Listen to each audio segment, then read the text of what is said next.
Aquí están, bueno, Max Haupt y Malraux, dos personalidades muy fuertes, dos personas hiperactivas y que llevaron a cabo un proyecto que yo diría que personas normales no hubieran podido sacar adelante. El primer encuentro entre Max Haupt y Malraux es en Madrid, el 21-22 de julio, o sea, justo después del golpe de Estado, y Max Haupt tenía relación con la revista Cruz y Raya de Bergamín y bueno, Malraux conocía a Bergamín y les presenta, etc. Max Haupt incluso había publicado algo ya también en Cruz y Raya. No me extiendo en esto porque lo que interesa es hablar más de la película. El segundo encuentro ya es un poco más sólido porque ambos coinciden. Malraux había estado en Estados Unidos, había visto la importancia que tenía el divulgar la idea de la República, la legalidad de la República en el extranjero y en especial en Estados Unidos. Y a primeros de julio de 1937 se celebra el segundo Congreso de Escritores en Defensa de la Cultura en Valencia, Madrid y Barcelona. Les leeré un pequeño fragmento de la intervención de Malraux, que presidió varias ponencias de este encuentro. El día 4, en Valencia, el 4 de julio, dice: se nos ha preguntado qué tenemos que hacer en esta guerra, y yo contesto categóricamente que esta guerra significa la defensa de la cultura y que todo intelectual ha de sentirse automáticamente a vuestro lado, de los asistentes. El espíritu no se defiende únicamente por medio de los escritores consagrados a la lucha antifascista, sino también por esos hombres que, sin tener una gran cultura, saben de qué lado está la justicia y la dignidad. No tengo un fragmento de Max Haupt, él estuvo allí, no tengo un fragmento, pero creo que él lo hubiera podido suscribir totalmente. Es curioso que Max Haupt estuviera allí porque en aquella época aún era el responsable cultural de la embajada española en París y se ocupaba de la Exposición Universal, el pabellón de José Luis Sert y el Guernica, etcétera, que se inauguran el 12 de julio.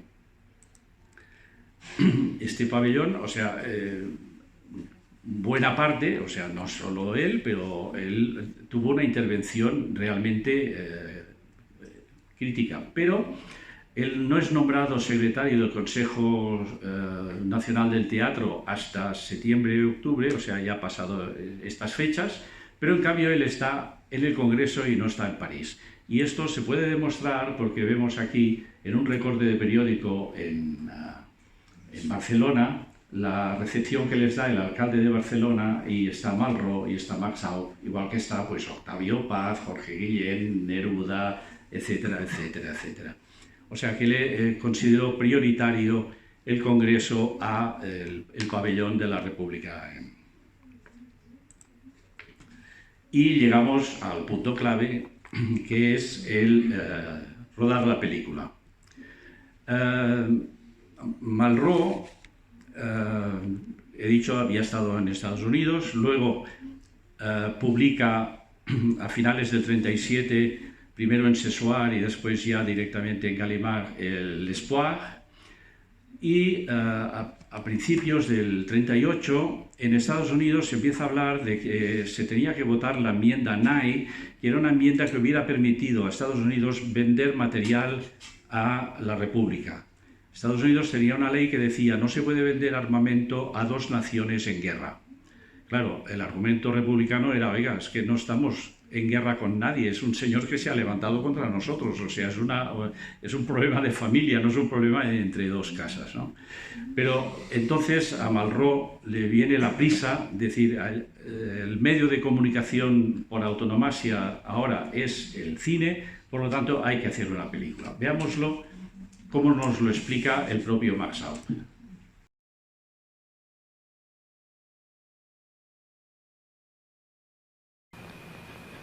Avant d'en arriver là, j'ai fait du cinéma. Et j'ai commencé à en faire un jour où André Malraux est entré dans mon bureau à Barcelone et m'a dit « Nous allons faire un film ». J'ai répondu « Mon travail, c'est le théâtre. » J'ai dit « Le mien, c'est le roman. Nous allons faire du cinéma. » Et nous avons fait L'Espoir. Ce film, les bouquins d'André Malraux m'ont donné après à réfléchir sur son œuvre et je vais vous en lire quelques pages en vous disant d'abord que le cinéma se trouve à la base même de l'œuvre d'André Malraux. Ce n'est pas par hasard que ces deux romans les plus importants, La condition humaine et L'Espoir, sont devenus des films. Le premier n'a pas été réalisé pour des raisons de circonstances, mais Malraux y travailla pendant de longs mois avec Eisenstein. Quant au second, il fut transposé immédiatement après l'apparition du livre, quoiqu'il ne sortit qu'en 1944 ou 1945, après sa destruction, la destruction du négatif par les Allemands. Seguimos. Esta colaboración, fijémonos que uno dice, es que lo mío es el teatro, el otro dice, lo mío es la novela, pero vamos a hacer cine, o sea, empecinados en la idea de la película. Hay muchos comentarios de gente alrededor del tema. Por ejemplo, Jorge Semprún dice: yo hablé de la película con Max Aub. Tenía curiosidad de saber cómo participó él en aquello y cómo se prolonga el personaje de Max Aub en los libros de Malraux. Max Aub era para Malraux, como persona relacionada con aquella experiencia en España, una persona con la cual siempre tuvo una relación extraordinaria. Max podía pedirle llegar a hablar con Malraux. Y nuestro común amigo Gerard Malgat, en su libro Max Aub y Francia, dice: Max Aub va a ser la mano derecha de Malraux y a ocuparse de numerosas responsabilidades como búsqueda de lugares de rodaje, realización de pruebas a los actores y de fotografías a los campesinos catalanes que actúan como extras, organización del trabajo de los actores, así como de varios viajes a Toulouse para ir a buscar cinta virgen de película para llevarla a Barcelona. Denis Marion rinde homenaje al trabajo incansable de Max Aub al decir: fue durante la realización de la película el doble español de André Malraux, su intérprete y su agente ejecutivo. Y el propio Max Aub nos dice en sus diarios, en la entrada del 7 de septiembre de 1967, preparación de Sierra de Teruel, tantos recuerdos. Un trabajo como el que hicimos solo puede llevarse a cabo con una entrega total. Laborábamos sin reservas, sin pensar, empecinados, consagrados, aplicando los residuos mismos del ingenio, empleándonos a fondo, sin otra intención que hacer lo que fuese lo mejor posible.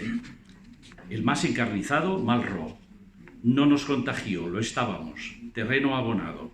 Dábamos de nosotros cuanto podíamos, rendidos y no rendidos, sin reposo, en lo que fuera. No sé si se nota en la obra, yo diría que sí, que realmente se nota en la obra. Entonces, bueno, visitan las autoridades españolas. Negrín les da 100.000 francos, 750.000 pesetas. Eso significa que al principio Malraux quería fichar a actores extranjeros, von Stroheim, por ejemplo, y al no tener divisas pues no pudo, y entonces pues buscaron actores españoles. ¿Y quién mejor que el secretario del Consejo Nacional del Teatro para buscarlos? O sea, Max Aub. Cuando empiezan a rodar, el 20 de julio, ya se dan cuenta, no hay película, el revelado no se puede hacer porque al haber una alarma de bombardeo pues se cortaba la electricidad por seguridad, entonces si estaban a medio revelar se estropeaba, tenían que mandar los negativos a París, con lo cual no veían hasta el cabo de varias semanas el resultado de lo que habían estado rodando. Aquí vemos a Malraux, veremos a Malraux y Max Aub visitando la Generalitat de Cataluña, Laia Films. No es el que está con ellos, no es Jaume Miravilles, es otro mandado suyo, pero es en el despacho donde después les dejaron para que pudieran rodar en lo que hoy es la Diagonal 421 bis.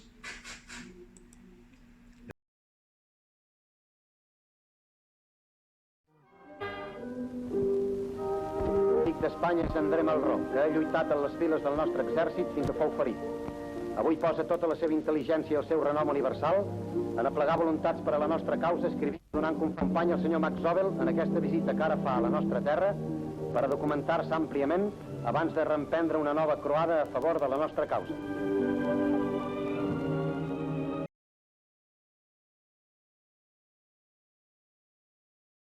Como última demostración de la frenética actividad ya antes de empezar a rodar, hay unas notas sobre la preparación y esquema de Espoir, de Boris Peskin, que era el técnico de montaje de las secuencias, etcétera, cobrando.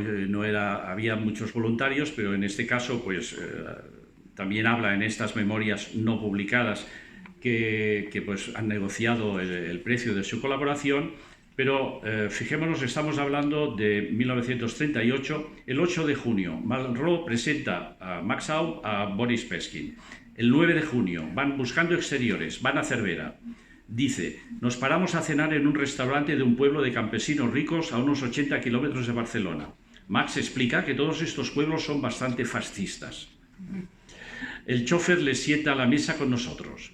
Max va a la cocina a explicar que ha venido a cenar un personaje importante. Comemos bien. O sea, fijémonos que hasta para conseguir una buena cena, pues el hombre a gestionarlo era Max Aub. El 24 de junio en Francia, en Perpiñán, dice Boris Peskin, voy a buscar a Malraux en el Gran Hotel. Está cenando con José Clotis, Denis Marion y Max Aub. El 26, 2 días después. Eso quiere decir que han ido a Barcelona y han vuelto. Max y Malraux, que llegan de Barcelona, tienen hambre, siempre, o sea, en guerra hay mucha hambre y por eso sale a menudo lo de cenas y comidas y tal. Y una buena cena les produce una sana y profunda alegría. Siguen en Francia, el 28, de Vernet a Villefranche, Max se lanza sobre un cerezo. El campo tiene un valor inestimable para este hombre que lleva 8 meses en una Barcelona en guerra tras de sí.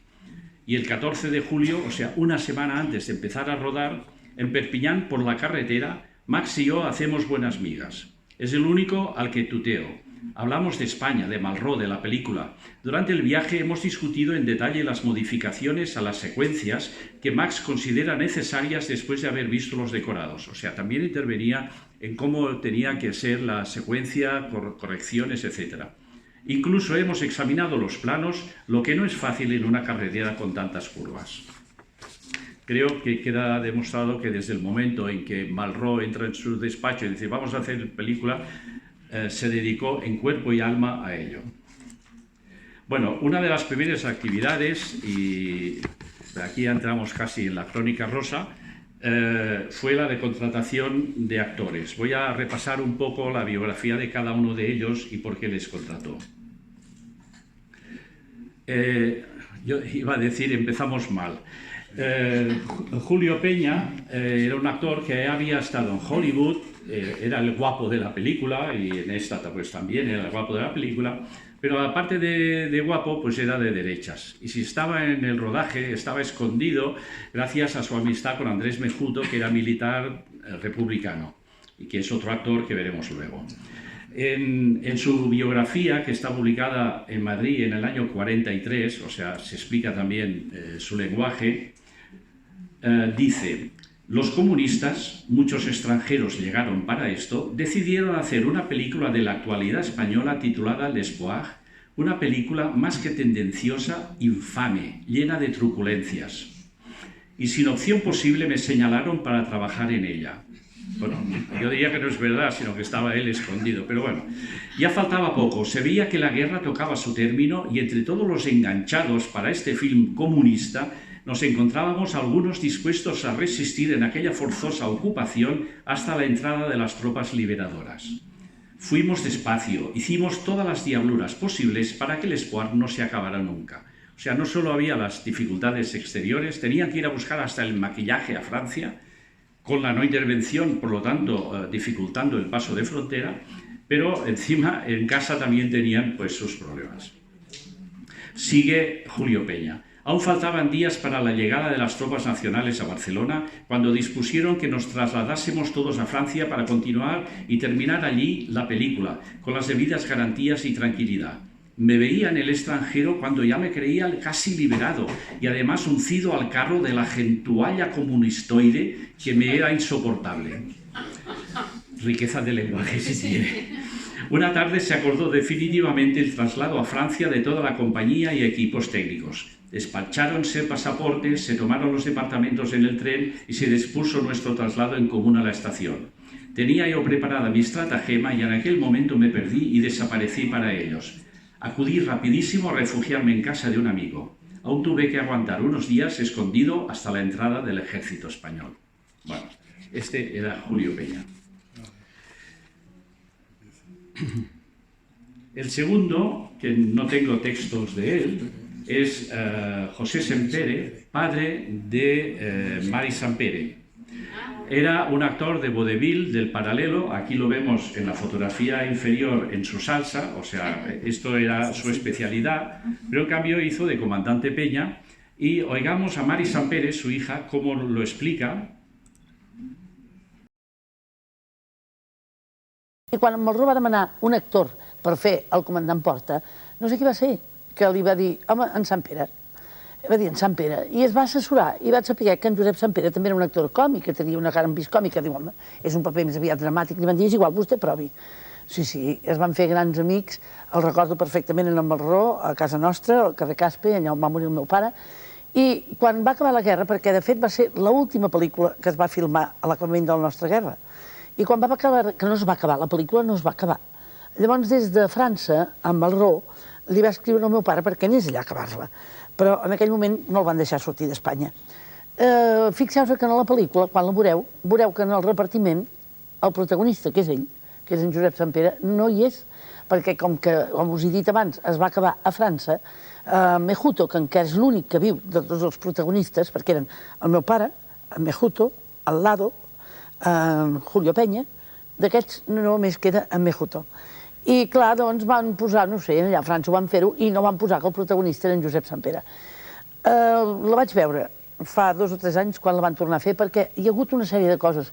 Quan després de morir el meu pare vaig voler aconseguir una còpia d'aquesta pel·lícula, vaig escriure en Malró.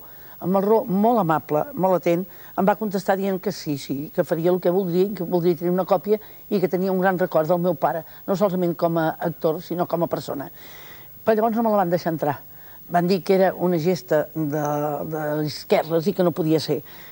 Fins que fa, no sé, 3 o 4 anys, exactament la data no la sé, la senyora Ferreres, que havia sigut secretària d'en Malró, em va dir que per fi s'estrenava l'Espoir i vaig anar a reveure.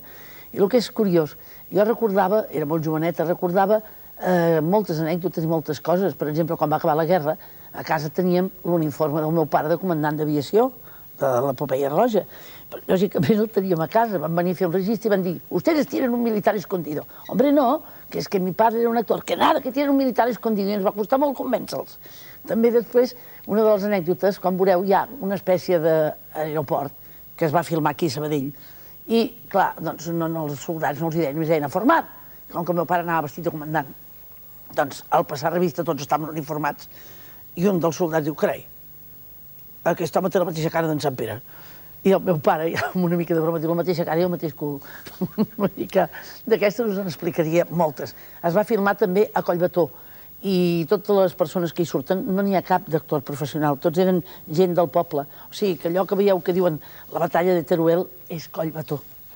També, no sé, us en podria dir tantes i tantes i tantes, va ser per mi molt important, i pel meu pare va ser molt important. La llàstima és que no ho va poder arribar a veure. Va morir el dia 8 de setembre del 1939, la pel·lícula no s'havia acabat a França i encara tampoc no s'havia fet ni es podia estrenar aquí. Va estar molts anys, va tardar molts anys. El siguiente, el que ha mencionado también Mari Sempere, es Andrés Mejuto. Andrés Mejuto sí que nos lo cuenta, cómo fue, dice, vinieron a buscarme para hacer lo de André Malraux y tuvieron que autorizarme porque lo pidieron desde la central del ejército.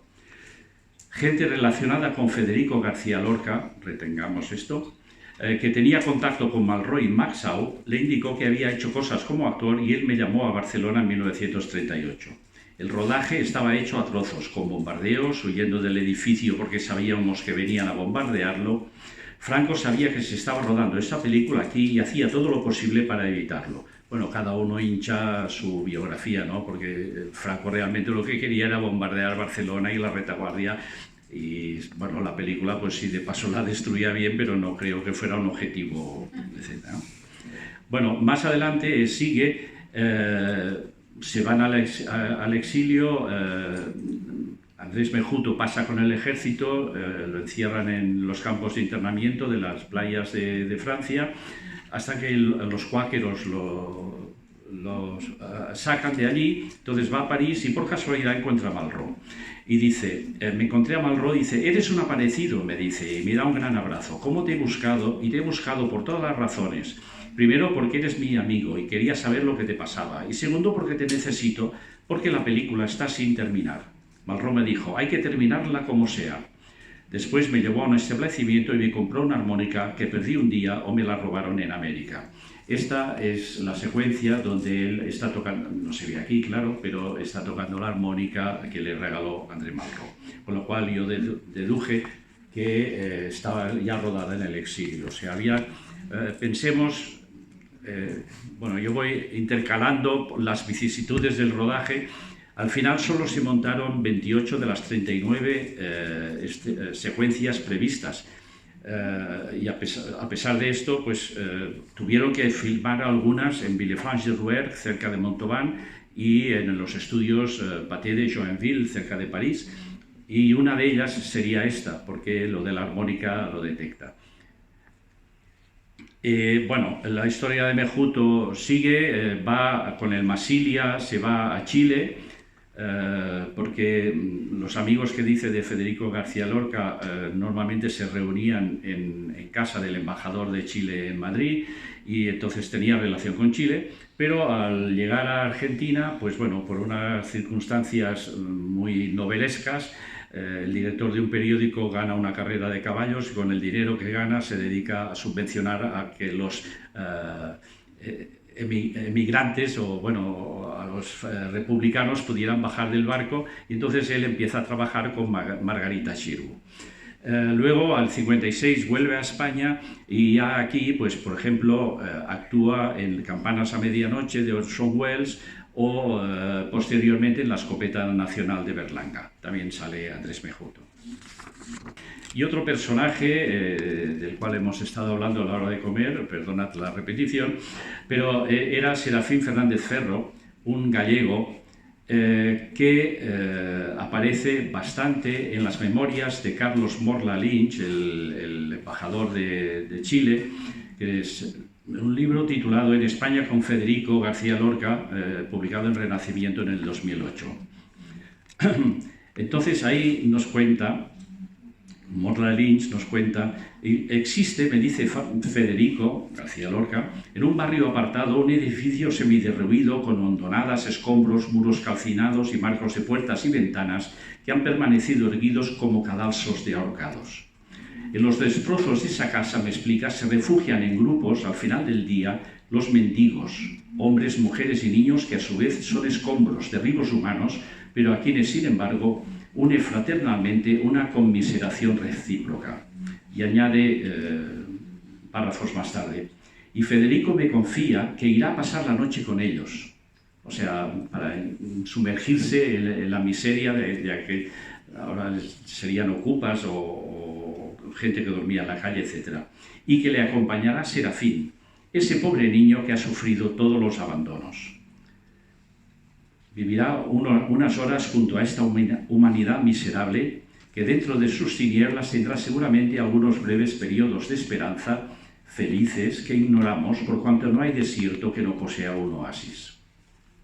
Bien, Federico va con Serafín, Serafín pasa mucha hambre, está en la miseria más absoluta, él también, y añade el Morla Lynch en su diario, quizá presintiendo los sentimientos eróticos del poeta, Serafín se ofreció a Federico. Necesitaba dinero. Federico le invitó a unos bocadillos, pero rehusó la oferta, por lo que fuera no era su tipo. pero pensó en 2 amigos a quienes podía interesar y se los presentó Serafín a Vicente Aleixandre y a Luis Cernuda. Luis Cernuda cayó locamente enamorado de él y llegó incluso a llevárselo a vivir con él año y medio más o menos. Esta relación se refleja en el libro de Cernuda, Los placeres prohibidos. Bien, cuando estalla la guerra, Serafín ya se halla otra vez en Galicia, se alista en la Legión, pero en cuanto puede deserta y se pasa al bando republicano entrando en los Carabineros. Mientras tanto colabora en 2 revistas, Nova Galicia y Cruz y Raya, con lo cual ahí se ve, Nova Galicia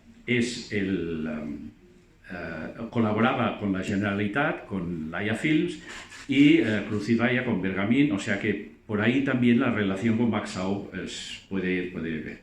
Serafín se fue a México con el vapor Ipanema, bueno, hasta que murió en México el 54 en la indigencia más absoluta. Pero el árabe de verdad, el que murió cuando se estrelló el avión, que fue cierta la anécdota en Valdelinares, está enterrado en Chiva y hasta el 2014 hubo una señora que le llevó flores cada año a la tumba. O sea, un amor de guerra. Les he hablado de la colaboración, de la Generalitat de Cataluña con Jaume Miravilles, que era el responsable de la Consejería de Propaganda de la Generalitat. La relación fue muy estrecha, les dejó un despacho, les dejó un montón de cosas, pero la relación con Maxau se fue degenerando bastante. Ya pasada la guerra y pasado en el exilio, Maxau escribe en su diario el 15 de mayo de 1959: 3 levantinos, Jaime Miravilles, Julián Gorkin y Víctor Alba, ejemplos de malsines hijos de puta, inteligentes vividores a la sombra del que creen más fuerte. Puedo hablar así porque los 3 se han dedicado a lo largo de los últimos años a denunciarme como agente comunista, no peligroso sino peligrosísimo. ¿Por qué? Y lo deja así. De un actor que tengo mucha menos información, pero bueno, José María Alado, que ya era actor y luego después de la guerra hizo algún papelito, por ejemplo hay una película le llamarían un thriller, El clavo, en el cual él actúa, incluso llegó a cantar zarzuela, y que es uno de los papeles más representativos porque es el campesino que atraviesa las filas para informar a los aviadores dónde se encuentra el campo de aviación franquista.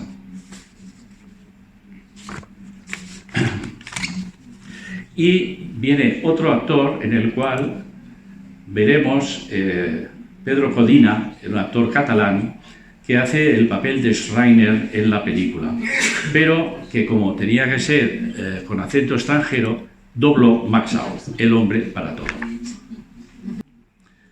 Bien, aparte también contrató a las 3 secretarias de Malraux para el rodaje, bueno, secretarias de Malraux y de Maxau, como veremos.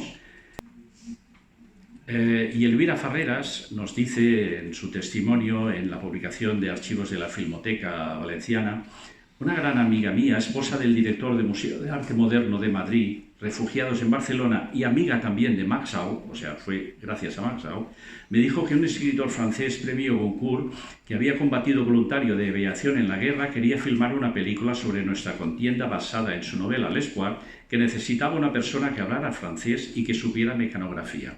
Son las 3, Zoé, Marta y yo. Bueno, oigamos a la propia Elvira Farreras. Yo tuve el placer de conocerla, estuvimos varios días juntos e incluso tuvimos un acto conjunto en la Fundación Maxau en el 2003. Generalment dirigia molt a través del Maxau, perquè si els actors en espanyol moltes coses no les entenien. Deia, Max, mira, diles que hagan esto, l'hora, bon, sí, i ell més o menys prenia les mides, focava, li semblava que tal puesto estava bé. I necessitaven figurants per la taverna. I aleshores va baixar a la plaça d'Espanya i a baix hi havia gent prenent el sol i havien viscut vinguts refugiats d'Andalusia. En allà un dia hi va haver un problema perquè el delegat sindical, que es deia Serramia, no volia deixar que treballessin aquells refugiats del sur a la pel·lícula perquè no estaven sindicats. I el Malraux va agafar una enrabiada, volent dir ara que tinc els homes aquí preparats i tot a punt per filmar les escenes de la taverna, aquest no els deixa. Però el Maxaup, que tot ho arreglava, va aconseguir convèncer el Serramia. Home, Serramia, per l'amor de Déu, aquesta gent pensa que són refugiats, pobrets, que si guanyen algun diner. El van ternir i llavors es va deixar fer l'escena del bistró. Quan hi havia coses que no podien fer-se segons el llibre del Malraux, el Maxaup hi buscava una solució. Ho solucionava amb tot. Trobava de seguida la manera d'arreglar les pífies que sortien, perquè en temps de guerra, que hi havia tantes dificultats, moltes coses no es podien rodar. Moltes vegades havia de canviar el guió i aleshores anava amb una màquina d'escriure portàtil que em portava un xòfer del cos de carabiners en el Ritz. Allà al Malraux, que estava instal·lat amb la Josette, em dictava el canvi d'escena que s'havia de fer. Quan ho tenia dictat, agafava el xòfer a la màquina i anàvem del Ritz al Majestic, que és on hi havia el Maxaup, ho traduïa més o menys a l'espanyol, i aleshores, altra vegada, amb la màquina d'escriure cap al despatx que ens havia deixat en el comissariat de propaganda, en Jaume Miravilles, i en aquell el Maxaup era molt actiu, i tenia imaginació. Ara, sempre modestament, sense fer constar que fos ell que ho hagués fet. Però sí, va ajudar molt el Malraux, sort no va tenir. I el Malraux al carrer anava dirigint amb el Denis Marion. Creo que el testimonio es apabullante en cuanto a la colaboración de Maxaup en la película. Bien, otra tarea, Maxaup había sido viajante de comercio, de bisutería, entonces se conocía, digamos, el terreno, las carreteras, los lugares perfectamente. Esto es la montaña de Montserrat, donde se filmó la secuencia 39, la última, la bajada, por ejemplo. Esto lo paso rápido porque vamos a entrar en un tema más emotivo. En Barcelona, en la calle Santana, aún existe una tienda de las que salen en la película. En la calle Moncada, donde hay un coche, que luego veremos la secuencia, que sale de un patio, pues esto es lo que hoy en día es el Museo Picasso de Barcelona. Si ven, es idéntica la escalera. Los estudios Orfea estaban cerca de lo que es del pueblo español, se quemaron en los años 50, pero eran los estudios más grandes que había a disposición. En el Prat de Llobregat, donde filmaron todo lo que era aviones que despegaban, los ejercicios de tiro. Fijémonos aquí, pues está Maxaup también con la ametralladora, aquí Maxaup cuando les dan de comer a todo el equipo de rodaje. Y en Tarragona, en el barrio antiguo, aquí he puesto un círculo porque este es Maxaup, pero claro, no se le ve la cara, entonces, pero este es Maxaup en un momento de asueto, y aquí revisando la escena del cañón, o sea, siempre presente en todas las escenas y en todos los lugares. El hombre orquesta, esta foto tengo dudas que sea de la película, no lo sé, pero lo he puesto como, es decir, es que hasta el maquillaje revisaba. Por la vestimenta podría ser que fuera Gelfa también, pero no lo sé. Entonces, fijémonos que en la secuencia 39, que la filmaron en octubre, Josette, la compañera de Malraux, nos explica en un libro de una amiga íntima suya, Susan Chantal, Un amor de André Malraux, Dice, rodamos en Montserrat, el descenso de la montaña. Nos habían prestado el monasterio donde había 1.700 camas para acomodar 2.500 comparsas. Pero llegaron heridos y ocuparon las camas. Así pues, los soldados acamparon en Collbató. La filmación avanza a ritmo de tortuga, lo que es inquietante. Continuamente surgen impedimentos y dificultades. No sé si era causa de Julio Peña o de la propia guerra, evidentemente. Pero fijémonos cómo Malraux tocaba todas las teclas. O sea, estaban mirando exteriores con Malraux, Maxau mirando el guión, a ver cómo lo decimos, y una vez ya negociado, dando las instrucciones con el megáfono. Como muestra palpable de la colaboración de Maxau, van a ver una muy corta escena que es la del cañón, la del coche que se estrella contra el cañón. Luego les explico. Fíjense simplemente como al principio, cuando sale el coche del patio, en el asiento trasero hay un perro.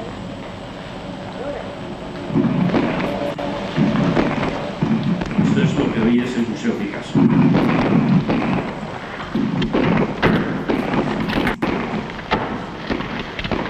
¿Listo? Parece que sí.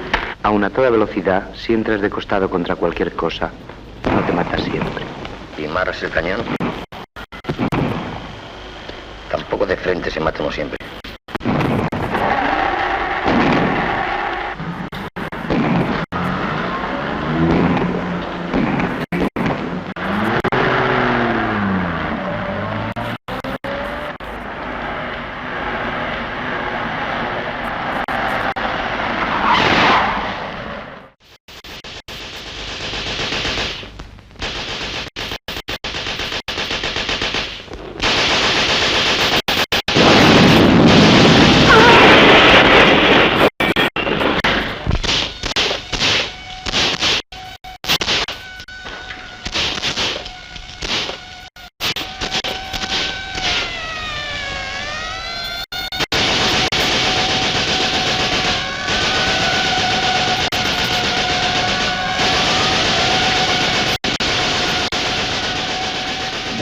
La historia es que para hacer esta escena buscaron un voluntario que supiera saltar del coche justo en el momento del choque.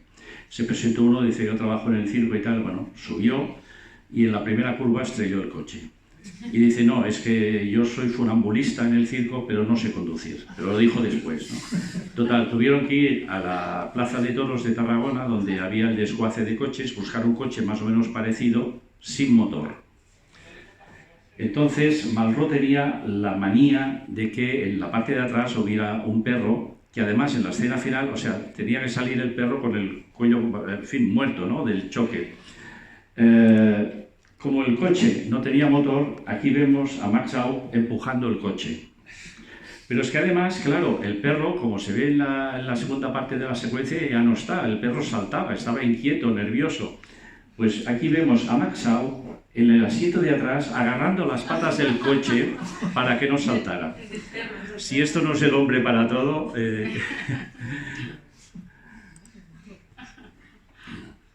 Bueno, nos dice Maxau, tal vez se hallen en estas viejas y humildes imágenes el recuerdo de la figura que mi generación buscó desesperadamente, el puerto de la libertad por el camino siempre áspero de la justicia. Nos quedamos en el camino, pero este es el camino, sigue siendo el camino. Pero en la relación entre los dos hombres también dice, una noche volviendo de Collbató a Barcelona en coche, molido de todo y medio dormido al lado del chofer, atrás Malraux y su mujer y Patch, el fotógrafo. El fotógrafo, creyéndome ido, dijo refiriéndose a mí, trabaja bien. Dice, sí, contestó Malraux, aunque a veces tengo ganas de matarle. Pero precisamente porque se metía en todas partes y gracias a que se metía en todas partes, pues la película avanzó. Dice, bueno, la historia de la filmación de Sierra de Teruel tiene una sucesión de hechos tragicómicos que a nadie contará. Esto lo dice en Hablo como hombre. Bueno, no es verdad porque yo sí que lo he contado en mi novela, pero bueno, aparte de esto, las vicisitudes, quizá su culminación es la salvación de la película. Cuando la terminan en junio de 1939, ya en el exilio, después de haber filmado alguna escena allí, Daladier prohíbe la exhibición pública. Y luego, en el 40, cuando entran los alemanes, ordenan la destrucción de de todo el material propagandístico republicano y, por lo tanto, la película. Pero la película tenía un productor que era Edouard Cornillon Molinier, un militar, aviador, muy amigo íntimo de Malraux. Fueron con él al Yemen a buscar el reino de Saba, por ejemplo, en el 34. Y este producía otras películas, y una de las películas era Drôle de Drame, una comedia con Michel Simon, que bueno, es una crítica a la iglesia medieval, etc. Y alguien cambió las bobinas de Sierra de Teruel y las puso dentro de las cajas de Drôle de Drame, con lo cual quemaron todas las que encontraron de Sierra de Teruel más una de Drôle de Drame. Y al finalizar la guerra encontraron esta copia y ganó el premio Louis de Luc y tal. Hay una segunda copia que tenía que llevarse Max Aup a México y tal, pero que no pudo ser porque lo internaron en los campos. Entonces, al final, a través de Varian Fry, primero no le dejaban, el gobierno de Estados Unidos decía que no podía viajar en avión material inflamable, por lo tanto la película, pero al final en barco, Varian Fry consiguió que una copia llegara a la biblioteca del Congreso de los Estados Unidos. O sea, hay dos copias ligeramente, 2 o 3 minutos distintas, sobre todo en la escena final. Pero bueno, se salvó. Entonces, ya como colofón, es una escena que no está en el guión. Es curioso porque se dejaron 11 escenas por montar y en cambio añaden otra, que es la llaman 39 bis. Esta no está en en las publicaciones del guión originales, no está. Sí está en las que se publicaron después a partir de la película, porque como sale, pues la pusieron, ¿no? En ella pues vemos a un señor que dice hay que hacer algo útil y tal, ¿no? Se la paso, es 1 minuto. Hombre, claro. Salud. Yo no puedo faltar de aquí. Si pudiera ir, iría. ¿Para qué servirías? Hay que hacer algo útil. Pues yo voy. Yo también. No podrás con las camillas. Bastante tienes con sostenerte a ti mismo. Haré lo que pueda. Hay que hacer algo útil. ¿Qué puedes por un muerto? Darle las gracias. Bien, es muy emotiva, es una especie de como de testamento o de firma final. Yo pensaba que de Malraux, evidentemente, decir, bueno, se ha terminado la guerra, evidentemente, o sea, ellos siguen filmando cuando el 1 de abril Franco dice que se ha terminado la guerra, y ellos siguen porque hay que dejar testimonio, ¿no?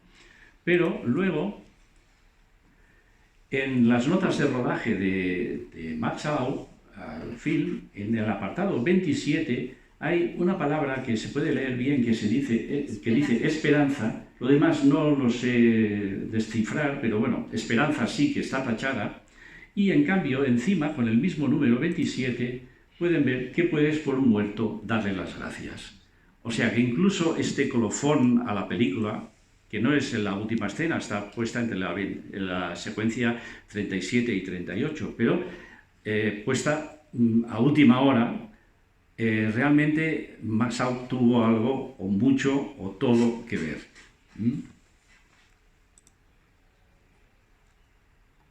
Dice Max Aup, nada duele tanto como la esperanza, que cuando la esperanza pende de un hilo. En teoría, el hilo lo había cortado Franco ganando la guerra, pero él siguió con la esperanza porque, como bien dice Malraux en sus escritos también, se precisa de la trascendencia de la obra de arte para que las ideas, los principios persistan en el tiempo. Entonces hicieron esta obra de arte los dos juntos, colaborando codo con codo, para que se mantuviera la esperanza. Bien, pues muchas gracias Max, muchas gracias Elvira y muchas gracias a todos ustedes. Aquí tienen, bueno, mi correo. Tengo una página en Facebook dedicada a Campo de Esperanza Malraux en España, etcétera, a su disposición, y muchas gracias.